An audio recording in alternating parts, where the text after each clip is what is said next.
Hi guys, അസ്സലാമു അലൈക്കും. പുതിയ വീഡിയോയിലേക്ക് എല്ലാവർക്കും സ്വാഗതം. ഇന്ന് നമ്മൾ പുതിയൊരു ഡിഷായിട്ടാണ് വന്നിട്ടുള്ളത്. നമ്മൾ വീട്ടിൽ നമ്മളിന്ന് സീ ഫുഡ് ഉണ്ടാക്കിയതാണ്. ഇത് ചെമ്മീന്, സ്രാവ്, കൂന്തള്, അതുകൊണ്ടാണ് നമ്മൾ ഇത് ഉണ്ടാക്കിയിട്ടുള്ളത്.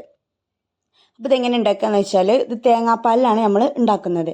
അത് നമ്മൾ മീനുകൾ നല്ലോണം കഴുകി വൃത്തിയാക്കിയതിന് ശേഷം നമ്മൾ ഫസ്റ്റ് കൂന്തളും ചെമ്മീനും ഒന്ന് വേവിച്ചെടുക്കുന്നുണ്ട്.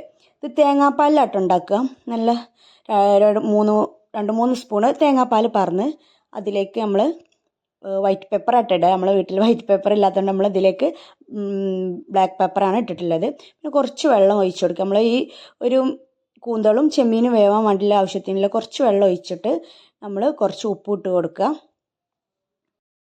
എന്നിട്ട് നമ്മൾ ഒരു സ്പൂൺ കൊണ്ട് നല്ലോണം ഇളക്കി കൊടുക്കുക. എന്നിട്ട് നമ്മൾ ഗ്യാസിൽ വെക്കുക. എന്നിട്ട് ഇത് വേവുന്നത് വരെ നമ്മൾ ഒന്നങ്ങോട്ട് ജസ്റ്റ് ഒന്ന് വെന്താൽ മതി കേട്ടോ. നല്ലോണം വെന്ത് ഇതാവണ്ട.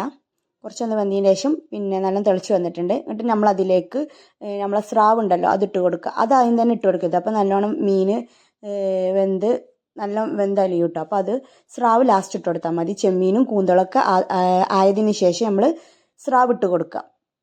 നല്ലോണം ഒന്ന് വേവിക്കാം. ഇട്ട് വേവിച്ചതിന് ശേഷം അത് മാറ്റി വെക്കാം. എന്നിട്ട് നമ്മൾ ഒരു പാൻ അടുപ്പത്ത് വെച്ചിട്ട് അതിലേക്ക് നമ്മൾ 2-3 സ്പൂണ് നെയ്യ് ഒഴിച്ച് കൊടുക്കുക. നെയ്യോ ബട്ടറോ വെളിച്ചെണ്ണ നമ്മൾ ടേസ്റ്റിനനുസരിച്ച് നമ്മൾ അതിലേക്ക് നെയ്യോ ബട്ടറോ അങ്ങനെ ഇട്ട് കൊടുക്കുക. നമ്മൾ നെയ്യിലാട്ട് ഉണ്ടാക്കിയിട്ടുള്ളത്. നെയ്യ് 2-3 സ്പൂൺ ഒഴിച്ച് കൊടുത്ത് നമ്മൾ അതിലേക്ക് നമ്മൾ വലിയ ഉള്ളി ഉണ്ടല്ലോ അത് കൊത്തി അരിഞ്ഞുകൊണ്ട് ഇട്ട് കൊടുക്കുക. ഇട്ട് നല്ലോണം ഒന്ന് ചെറുതായിട്ടൊന്ന് വഴറ്റി കൊടുത്താൽ മതി. ആ വഴറ്റിയതിന് ശേഷം അതിലേക്ക് നമ്മൾ കുറച്ച് ഉപ്പിട്ട് കൊടുക്കണം കേട്ടോ.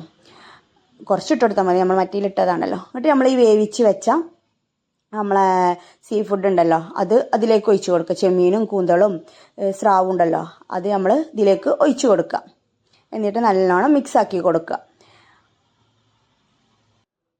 നല്ലോണം മിക്സ് ചെയ്യും. പക്ഷേ മിക്സ് ആക്കുമ്പോൾ നമ്മൾ ആ സ്രാവ് ഉണ്ടല്ലോ അത് ഉടയാതെ നോക്കണം കേട്ടോ. ഒന്ന് തിളച്ചൊക്കെ ഇങ്ങനെ വരുന്നുണ്ട്. ഇതെല്ലാം ആയതാണല്ലോ, അപ്പോൾ ജസ്റ്റ് ഒന്നങ്ങോട്ട് ആയാൽ മതി. നമ്മൾ ഇടയ്ക്ക് ഇങ്ങനെ ഇളക്കി കൊടുക്കണം കേട്ടോ, ഇല്ലെങ്കിൽ അടി പിടിക്കും. അപ്പോൾ നമ്മളങ്ങനെ നല്ലോണം തിളച്ച് വന്നിട്ടുണ്ട്. അപ്പോൾ അത് നല്ലോണം തിളച്ച് വരുന്നുണ്ട്. ഇനി നമ്മൾ ഫ്ലെയിം ഓഫ് ചെയ്യാം. എന്നിട്ട് നമ്മൾ ഇതിലേക്ക് ടേസ്റ്റ് കൂടാനുള്ളൊരു സാധനമാണ് നമ്മൾ മയോണൈസ്. ആ മയോണൈസാണ് ഇതിൻ്റെ ഒരു ടേസ്റ്റിൻ്റെ ഒരു ഇത് കേട്ടോ. അപ്പോൾ മയോണൈസ് നമ്മൾ ഇതിലേക്കൊരു 2-3 സ്പൂണ് ഒഴിച്ച് കൊടുക്കാം. എന്നിട്ട് നമ്മൾ ഈ സ്രാവ് ഉടയാതെ ജസ്റ്റ് ഒന്നിങ്ങനെ ഇളക്കി കൊടുക്കുക. ആ മീനുകളൊക്കെ പിടിക്കാൻ വേണ്ടിയിട്ട് നമ്മൾ ജസ്റ്റ് ഒന്നിങ്ങനെ ഇളക്കി കൊടുക്കുക. ഇളക്കിയതിന് ശേഷം പിന്നെ നമ്മളതിലേക്കൊരു 3-4 സ്പൂണ് തേങ്ങാപ്പാലും കൂടി ഒഴിച്ച് കൊടുക്കുക. ലാസ്റ്റായിട്ട് നമ്മളൊരു 3-4 സ്പൂണും കൂടി തേങ്ങാപ്പാൽ ഒഴിച്ച് കൊടുത്തിട്ട് നല്ലോണം ഒന്ന് മിക്സ് ചെയ്യാം. നമ്മളത് ഫസ്റ്റ് തേങ്ങാപ്പാലിലാട്ട് വേവിച്ചിട്ടുള്ളത്, അതേപോലെ തന്നെ ലാസ്റ്റും കുറച്ച് തേങ്ങാപ്പാൽ ഒഴിച്ച് കൊടുക്കുക. അത് തേങ്ങാപ്പാലിലാണ് ഇത് വേവിക്കേണ്ടത്. നമ്മൾ സാധാ പോലെ വെള്ളത്തിലൊന്ന് പറഞ്ഞ് അങ്ങനെയല്ല വേവിക്കേണ്ടത്. തേങ്ങാപ്പാൽ ഒഴിച്ചിട്ടാണ് നമ്മളിത് വേവിക്കേണ്ടത്. ലാസ്റ്റ് നമ്മളെ സീ ഫുഡ് റെഡി ആയിട്ടുണ്ട്. നമ്മളൊരു പാത്രത്തിലേക്ക് സെർവ് ചെയ്തിട്ടുണ്ട്. അപ്പോൾ വീട്ടിലെല്ലാവരും ഇത് ഉണ്ടാക്കി നോക്കുക. അപ്പോൾ നമ്മൾ വീഡിയോ ഇഷ്ടപ്പെട്ടാൽ ലൈക്ക് ചെയ്യുക, ഷെയർ ചെയ്യുക, കമൻറ്റ് ചെയ്യുക, സബ്സ്ക്രൈബ് ചെയ്യുക. ബൈ.